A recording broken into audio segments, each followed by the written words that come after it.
I don't know when you're going to read this, but I can tell you when it started. I was alone in the woods when something came for me. It wasn't a blur. It wasn't a shape. Where it moved, reality simply stopped existing. Welcome to Everyday Reddit Stories. If you enjoy calm, unsettling Reddit horror, like the video and subscribe. Now let me tell you what it stole from me. I don't know when you're going to read this, but I can tell you when it started. I was out for a walk, alone in the woods, when the entity came for me. It was beyond a blur. It was, for lack of a better term, absence of meaning. Where it hid, there were no trees. Where it crept closer, there was no grass. Through the arc it leapt at me, there was no breeze of motion. There was no air at all. As it struck, I felt the distinct sensation of claws puncturing me somewhere unseen, somewhere I'd never felt before. My hands and arms and legs and torso seemed fine, and I wasn't bleeding, but I knew I'd been injured somehow. As I fearfully ran back home, I could tell that I was less. I was vaguely tired, and it was hard to focus at times. The solution at that early stage was easy. A big cup of coffee helped me feel normal again. For a while, that subtle drain on my spirit became lost in the ebb and flow of caffeine in my system. You could say my life began that week, actually, because that was when I met Mar. She and I got along great, though to be honest, I'm pretty sure I fell in love with her over the phone before we even met. It was almost as if the strong emotions of that first week made the entity fight back. It was still with me, latched on to some invisible part of my being. The first few incidents were minor, and I hardly worried about them. The color of a neighbor's car changed from dark blue to black one morning, and I stared at it before shaking my head and shrugging off the difference. 2 days later, at work, a coworker's name changed from Fred to Dan. I carefully asked around, but everyone said his name had always been Dan. I figured I'd just been mistaken. Then, as ridiculous as this sounds, I was peeing in my bathroom at home when I suddenly found myself on a random street. I was still in my pajamas, pants down, and urinating, but now in full view of a dozen people at a bus stop. Horrified, I pulled up my clothes and ran before someone called the cops. I did manage to get home, but the experience forced me to admit that I was still in danger. The entity was doing something to me, and I didn't understand how to fight back. Mar showed up that evening, but she had her own key. "Hey," I asked her with confusion, "how'd you get a key?" She just laughed. "You're cute. Are you sure you're okay with this?" She opened a door and entered a room full of boxes. I know living together is a big step, especially when we've only been dating 3 months. Living together? I'd literally just met her the week before. Thing was, my mother had always called me a smart cookie for a reason. I knew when to shut my yap. Instead of causing a scene, I told her everything was fine, and then I went straight to my room and began investigating. My things were just as I had left them, with no sign of a 3-month gap in habitation. But I did find something out of the ordinary. The date. I shivered angrily as I processed the truth. The entity had eaten 3 months of my life. What the hell was I facing? What kind of creature could consume pieces of one's soul like that? I'd missed the most exciting part of a new relationship, and I would never understand any shared stories or in-jokes from that period. Something absurdly precious had been taken from me, and I was furious. That fury helped suppress the entity. I never imbibed alcohol. I drank coffee religiously. I checked the date every time I woke up. For 3 years, I managed to live each day while observing nothing more than minor alterations. A social fact here and there, someone's job, how many kids they had, that sort of thing. The layout of nearby streets, the time my favorite television show aired, that kind of thing. Always, those changes reminded me the creature still had its claws sunk into my spirit. Not once in 3 years did I ever let myself zone out. One day, I grew careless. I let myself get really into the season finale of my favorite show. It was gripping, a fantastic story. Right at the height of the action, a young boy came up to my lounger and shook my arm. Surprised, I asked, Who are you? How did you get in here? He laughed and smiled brightly. Silly daddy. My heart sank in my chest. I knew immediately what had happened. After a few masked questions, I discovered that he was 2 years old, and that he was my son. The agony and heartache filling my chest was nearly unbearable. Not only had I missed the birth of my son, I would never see or know the first years of his life. Mar and I had obviously gotten married and started a family in the time I'd lost, and I had no idea what joys or pains those years contained. It was snowing outside. Holding my sudden son in my lap, I sat and watched the flakes fall outside. What kind of life was this going to be if slips in concentration could cost me years? I had to get help. The church had no idea what to do. The priest didn't believe me and told me I had a health issue rather than some sort of possession. The doctors didn't have any clue. Nothing showed up on all their scans and tests, but they happily took my money in return for nothing. By the time I ran out of options, I decided to tell Mar. There was no way to know what this all looked like from her side. What was I like when I wasn't there? Did I still take our son to school? Did I still do my job? Clearly, I did, because she seemed to be none the wiser. But I still had a horrible feeling that something must have been missing in her life when I wasn't actually home inside my own head. But the night I set up a nice dinner in preparation, she arrived not by unlocking the front door, but by knocking on it. I answered and found that she was in a nice dress. She was happily surprised by the settings on the table. A fancy dinner for a second date? I knew you were sweet on me. Thank the Lord I knew when to keep my mouth shut. If I'd gone on about being married and having a son, she might have run for the hills. Instead, I took her coat and sat down for our second date. Through carefully crafted questions, I managed to deduce the truth. This really was our second date. She saw relief and happiness in me, but interpreted that as dating jitters. I was just excited to realize that the entity wasn't necessarily eating whole portions of my life. The symptoms, as I was beginning to understand them, were more like the consequences of a shattered soul. The creature had wounded me, broken me into pieces. Perhaps I was to live my life out of order, but at least I would actually get to live it. And so it went for a few years from my perspective. While minor changes in politics or geography would happen daily, major shifts in my mental location only happened every couple months. When I found myself in a new place and time in my life, I just shut up and listened, making sure to get the lay of the land before doing anything to avoid making mistakes. On the farthest flung leap yet, I met my 6-year-old grandson, and I asked him what he wanted to be when he grew up. He said, writer. I told him that was a fine idea. Then I was back in month 2 of my relationship with Mar, and I had the best night with her on the riverfront. When I say the best, I mean the best. Knowing how special she would become to me, I asked her to move in. I got to live through what I'd missed the first go-around, and I came to understand that I was never mentally absent.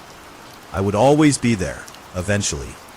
When we were moving her boxes in, she stopped for a moment and said she marveled at my great love, as if I'd known her for a lifetime and never once doubted she was the one. That was the first time I truly laughed freely and wholeheartedly since the entity had wounded me. She was right about my love for her, but for exactly the reason she'd considered a silly romantic analogy. I had known her my whole life, and I'd come to terms with my situation and found peace with it. It wasn't so bad to have sneak peeks at all the best parts ahead. But of course I wouldn't be writing this if it hadn't gotten worse. The entity was still with me. It had not wounded me and departed, like I'd wanted to believe. The closest I can describe my growing understanding was that the creature was burrowing deeper into my psyche, fracturing it into smaller pieces. Instead of months between major shifts, I began having only weeks. Once I noticed that trend, I feared my ultimate fate would be to jump between times in my life, heartbeat by heartbeat, forever confused, forever lost. Only an instant in each time meant I would never be able to speak with anyone else, never be able to hold a conversation, never express or receive love. As the true depth of that fear came upon me, I sat in an older version of me and watched the snow falling outside. That was the one constant in my life. The weather didn't care who I was or what pains I had to face. Nature was always there.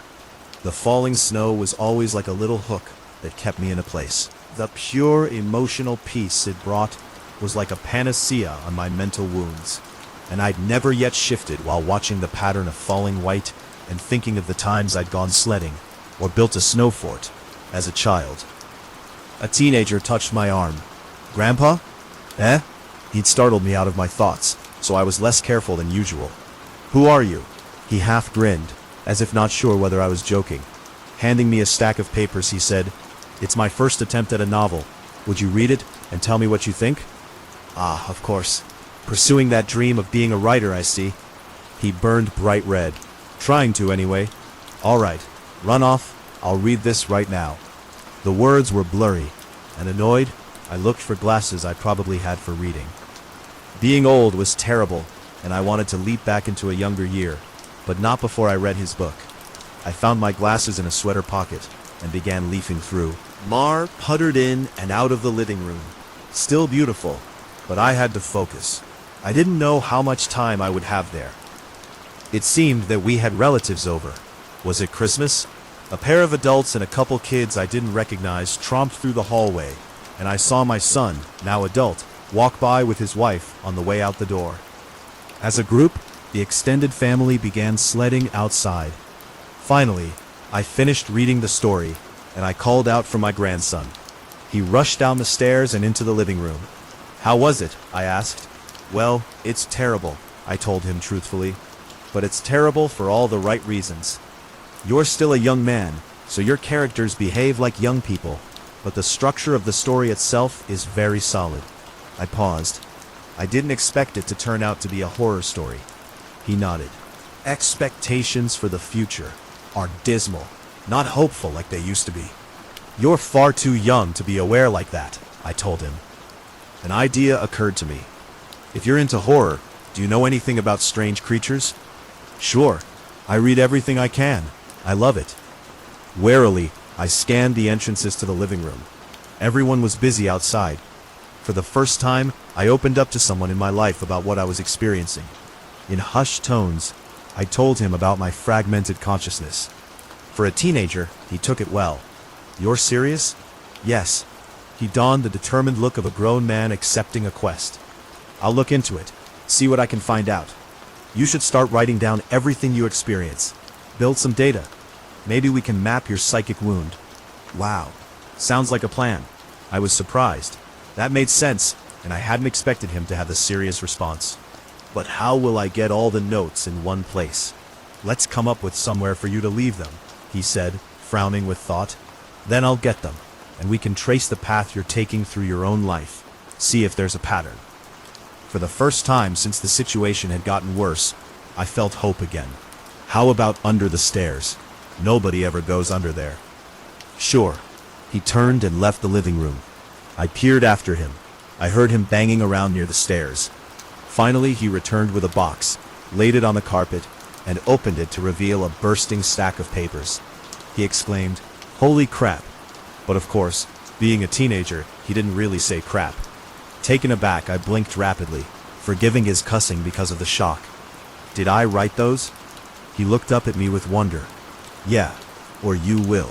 You still have to write them and put them under the stairs after this." He gazed back down at the papers, then covered the box. "So you probably shouldn't see what they say. That could get weird." That much I understood. "Right." He gulped. "There are like 50 boxes under there, all filled up like this. Deciphering these will take a very long time. But I will save you, Grandpa, because I don't think anyone else can." Tears flowed down my cheeks then, and I couldn't help but sob once or twice. I hadn't realized how lonely I'd become in my shifting prison of awareness until I finally had someone who understood. "Thank you. Thank you so much." And then I was young again and at work on a random Tuesday. Once the sadness and relief faded, anger and determination replaced them. After I finished my work, I grabbed some paper and began writing. while the weeks shifted around me. While those weeks became days and then hours, I wrote every single spare moment about when and where I thought I was. I put them under the stairs out of order. My first box was actually the 30th, and my last box was the first. Once I had over 50 boxes written from my perspective, and once my shifting became a matter of minutes, I knew it was up to my grandson to take it from there. I put my head down and stopped looking. I couldn't stand the river of changing awareness any longer. Names and places and dates and jobs and colors and people were all wrong and different. I'd never been older. I sat watching the snow fall. A man of at least 30 that I vaguely recognized entered the room. "Come on, I think I finally figured it out." I was so frail that moving was painful. "Are you my grandson?" "Yes." He took me to a room filled with strange equipment and sat me in a rubber chair facing a large mirror, twice the height of a man. The pattern finally revealed itself. "How long have you worked on this?" I asked him, aghast. His expression was both stone cold and furiously resolute. "It'll be worth it." He brought 2 thin metal rods close to my arm and then nodded at the mirror. "Look, this shock is carefully calibrated." The electric zap from his device was startling, but not painful. In the mirror, I saw a rapid arcing light silhouette appear above my head and shoulder. The electricity moved through the creature like a wave, briefly revealing the terrible nature of what was happening to me. A bulging, leech-like mouth was wrapped around the back of my head, coming down to my eyebrows and touching each ear, and its slug-like body ran over my shoulder and into my very soul. It was a parasite, and it was feeding on my mind. My now adult grandson held my hand as I took in the horror. After a moment, he asked, "Removing it is going to hurt very badly. Are you up for this?" Fearful, I asked, "Is Mar here?" His face softened. "No, not for a few years now." I could tell from his reaction what had happened, but I didn't want it to be true. "How?" "We have this conversation a lot," he responded. "Are you sure you want to know? It never makes you feel better."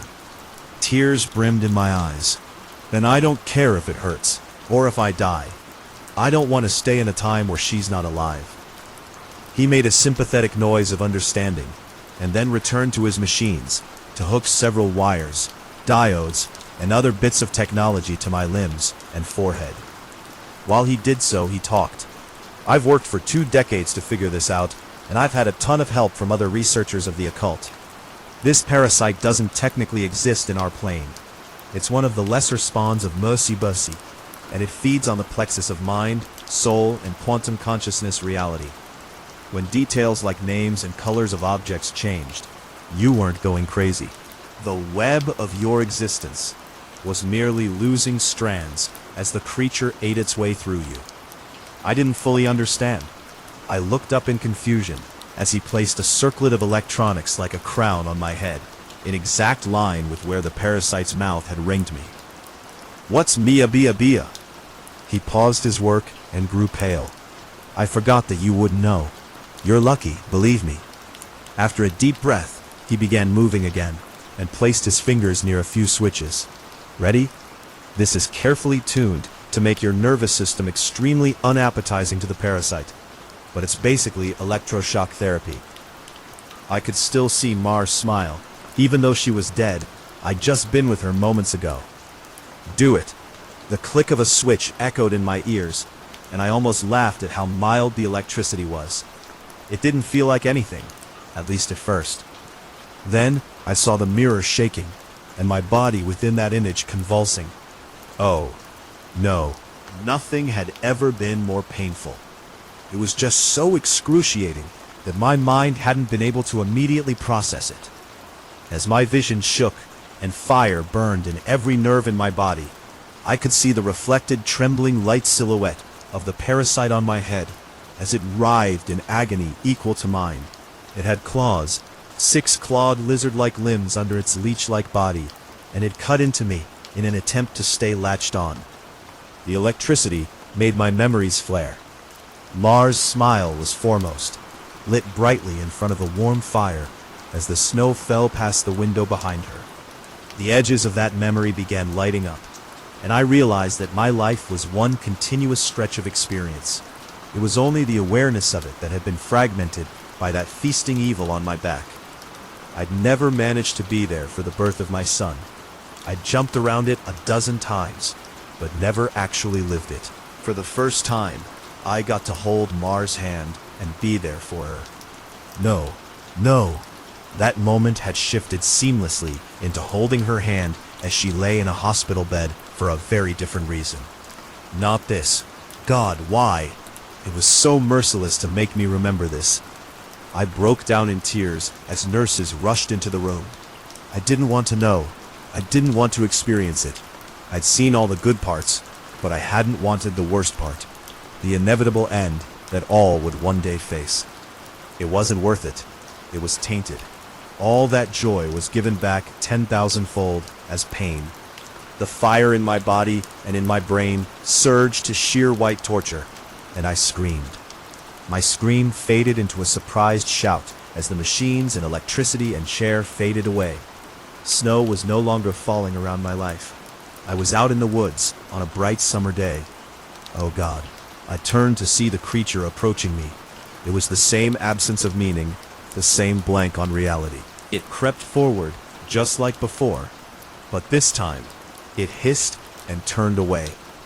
I stood, astounded at being young again, and freed from the parasite. My grandson had actually done it. He'd made me an unappetizing meal, so the predator of mind and soul had moved on in search of a different snack. I returned home in a daze, and while I was sitting there processing all that had happened, the phone rang. I looked at it in awe and sadness. I knew who it was. It was Marjorie, calling for the first time for some trivial reason she'd admit 30 years later was made up just to talk to me. But all I could see was her lying in that hospital bed dying. It was going to end in unspeakable pain and loneliness. I would become an old man, left to sit by myself in an empty house, his soulmate gone long before him. At the end of it all, the only thing I would have left, sitting and watching the falling snow. But now, thanks to my grandson, I would also have my memories. It would be a wild ride, no matter how it ended. On a sudden impulse, I picked up the phone. With a smile, I asked, "Hey, who's this?" Even though I already knew.